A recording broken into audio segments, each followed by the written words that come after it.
And the Lord visited Sarah as he had said, and the Lord did unto Sarah as he had spoken. For Sarah conceived and bore Abraham a son in his old age, at the set time of which God had spoken to him. And Abraham called the name of his son that was born unto him, whom Sarah bare to him, Isaac. And Abraham circumcised his son Isaac, being 8 days old, as God had commanded him. And Abraham was 100 years old when his son Isaac was born unto him. And Sarah said, God hath made me to laugh, so that all that hear will laugh with me. And she said, who would have said unto Abraham that Sarah should have given children suck? For I have borne him a son in his old age. And the child grew and was weaned, and Abraham made a great feast the same day that Isaac was weaned. I suppose one of the purposes, let's say, perhaps the literary purposes of this story, is to exaggerate for dramatic purposes the importance of a child. You know, when people are young, and I think this is particularly true in the modern world, they seem to often regard the possibility of having a child as an impediment to their lifestyle, you know. And of course, in some ways, I suppose that's true. Although you have to have quite a lifestyle before a child actually constitutes an impediment, because having a child in your life is actually something that's remarkable, almost beyond belief. You know, you can have a relationship with a child that is better than any relationship you've ever had with anyone in your life, if you're careful and if you're fortunate. Being fortunate helps. You know, I've seen many people delay having children, and for understandable reasons. It's no simple decision to have a child, and of course now we can make the decision to have a child, which of course people couldn't in past ages really.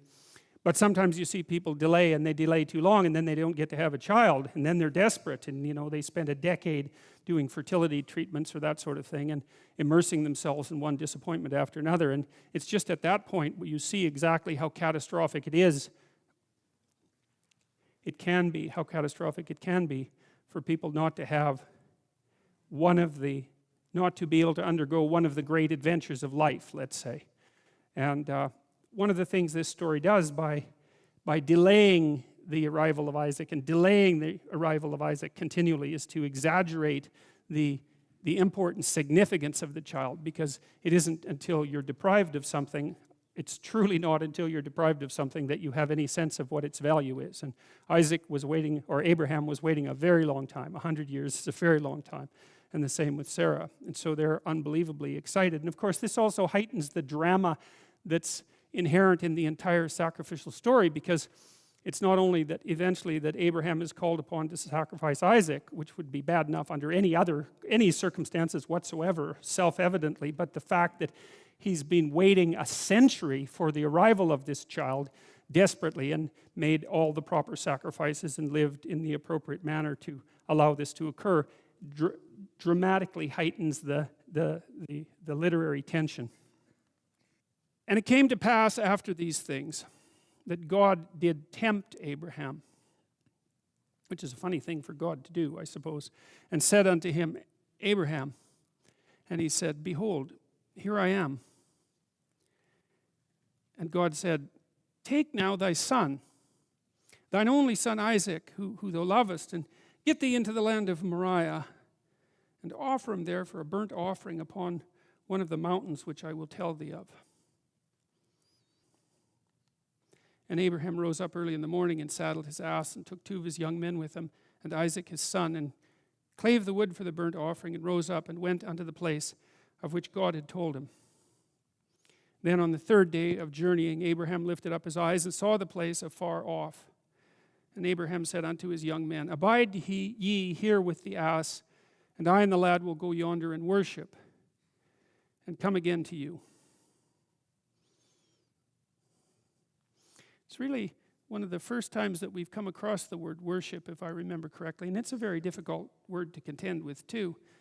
You know, because if you're like me, or if you're like me when I was a kid, because I haven't thought about this for a long time, it was never really obvious to me why God would want to be worshipped. You know, you go to church and you offer up your praise and thanks to God, and you think, well, really, does that make a lot of sense? It's like, why in the world is that what he wants? It's almost like you're kneeling down in front of an ancient Middle Eastern, tyrannical emperor and vowing your submission. And that never sat well with me, and I suppose it doesn't sit well with many people. And I think that's because it's not the proper way of conceptualizing it. Like, what happens when you see what Abraham does continually, and this seems to be implicit in the use of the word worship in this particular situation, is that, as we discussed, he has an adventure in his life that comes to an end. So there's an episode in his life, it comes to an end, and then there's a period of, you might consider it, where he reconstitutes himself to some degree. And that's when he makes his sacrifices. And it seems to me that it's that reconstitution that constitutes the worship. The worship is something like, this is alluding back to my original proposition that it's how you act that's the issue.